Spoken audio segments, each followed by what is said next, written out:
அன்பர்களே வணக்கம். இன்று பார்க்க இருப்பது ஸ்ரீ விஷ்ணு புராணம் அத்தியாயம் 2 பகுதி 16.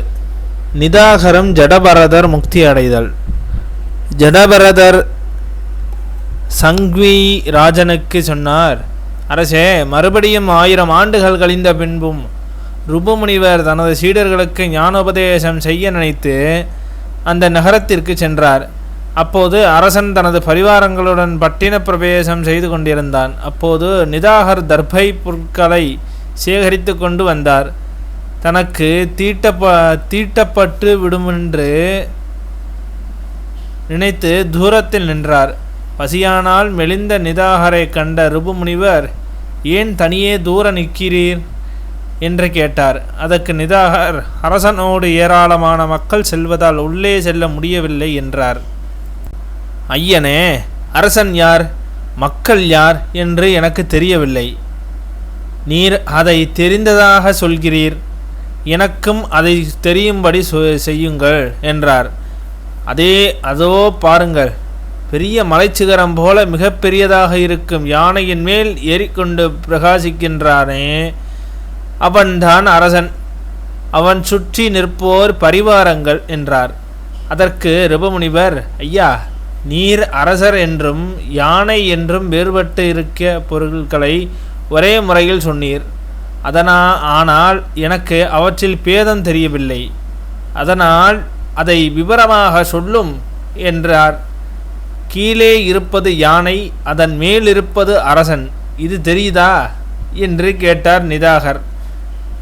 உடனே நிதாகர் ருபமுனிவரிடம், மேல் ஏறிக்கொண்டு நான் இருக்கும் இடத்தின் மேலே என்னை போலே ஏறி இருப்பவன் அரசன்.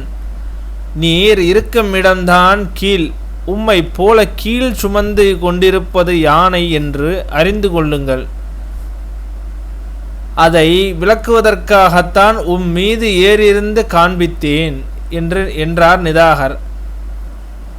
ருபமுனிவர் சிரித்து விட்டு சொன்னார், நீர் என்பதையும் நான் என்பதையும் நான் அறிந்தால் தானே நீர் சொன்னதை விளங்கி கொள்ள முடியும். இரண்டிற்கும் உள்ள பேதம் எனக்கு தெரியவில்லை. அதனால் நீர் நான் என்பவை யார் என்று முதலில் விளக்கமாக சொல்லும் என்றார். நான் ருபுதான், உனது குருதான். உனது ஞானம் மேம்படுத்தவே நான் இங்கு வந்தேன். அதனால் பராமர்த்தை ஞானத்தை உபதேசித்தேன் என்று கூறி ருபமுனிவர் தனது இருப்பிடத்திற்கு சென்றார். நிதாகர் சகல ஆத்மஸ்வரூபங்கள் ஒரே வகையானவை என்று தெரிந்து கொண்டு மேலான மோட்சத்தை அடைந்தார். அரசே, நீயும் கர்மவசத்தால் எங்கும் இருக்கின்ற ஆத்மஸ்வரூபம் ஒரே வகையானது என்று நினைத்திருப்பாயாக. ஆகாயம் களங்கமற்றது. எனினும் அது உபதாதி வசத்தால் பல நிறங்களோடு வேறற்றதாக தோன்றுகிறது.